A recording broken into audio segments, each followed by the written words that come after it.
It's there again when the room goes quiet. A small ache you can't quite point to.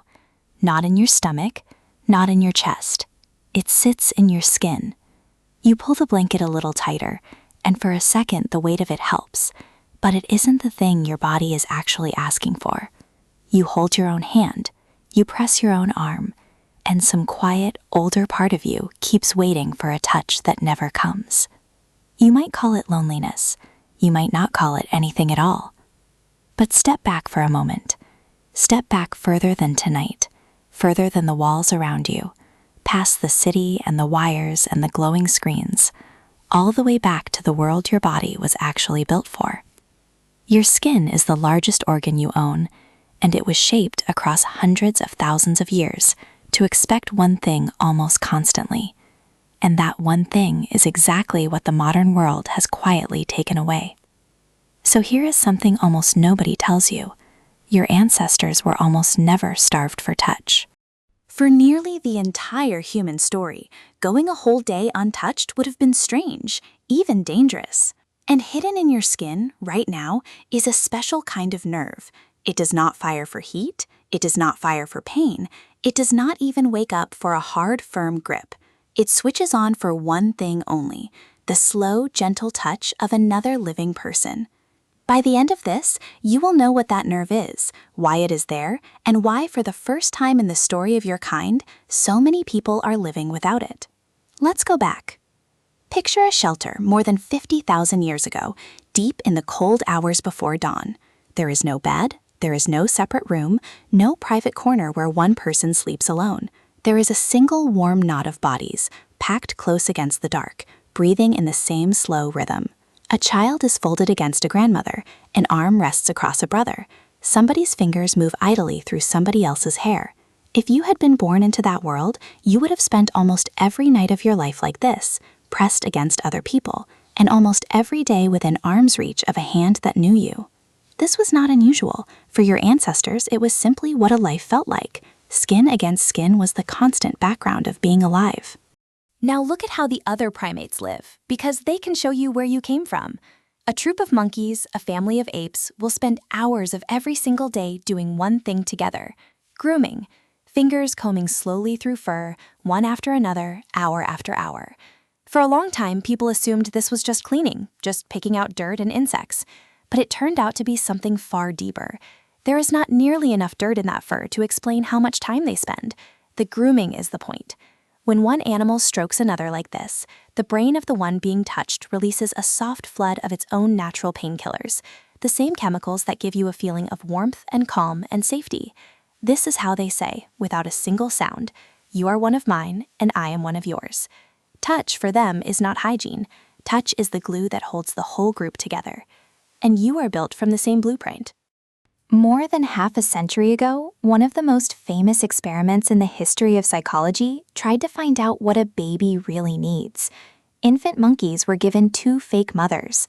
One was made of cold wire but held a bottle of milk. The other gave no food at all but was wrapped in soft cloth. Every theory of the time said a baby should love whatever fed them. They did not. The infants clung to the soft cloth mother almost all day long and let go only for a few seconds to feed, then rushed straight back to the softness. When they were frightened, they did not run to the food. They ran to the thing that felt like being held. Sit with what that means.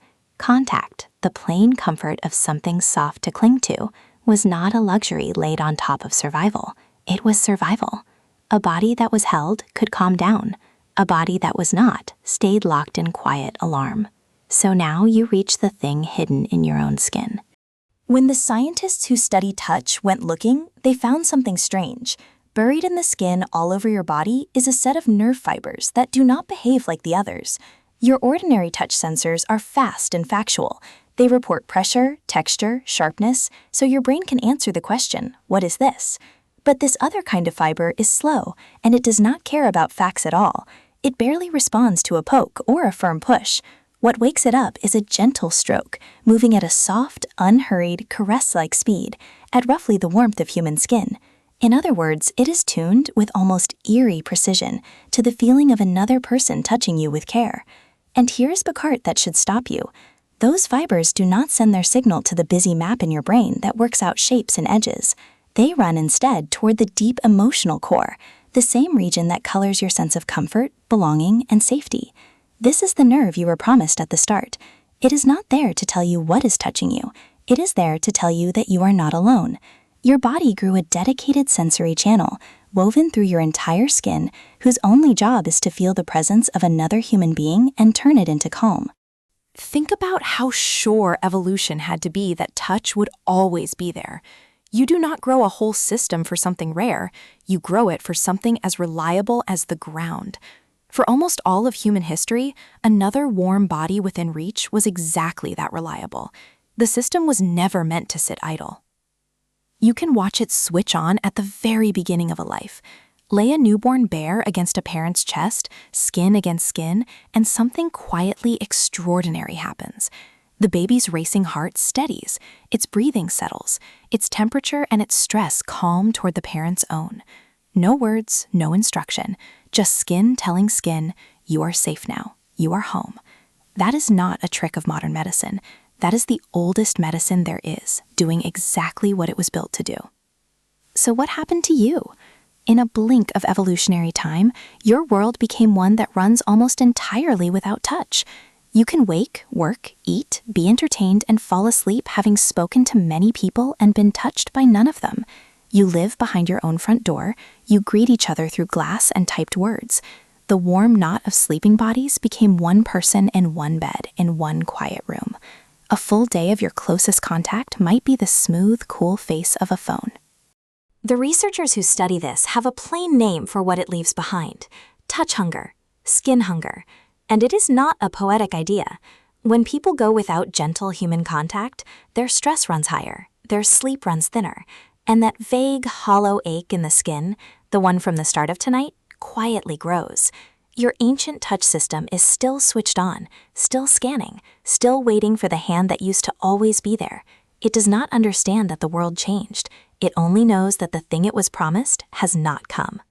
So if you have felt that ache and been ashamed of it, if some part of you has called yourself needy or clingy or too much for wanting to be held, you need to hear this clearly.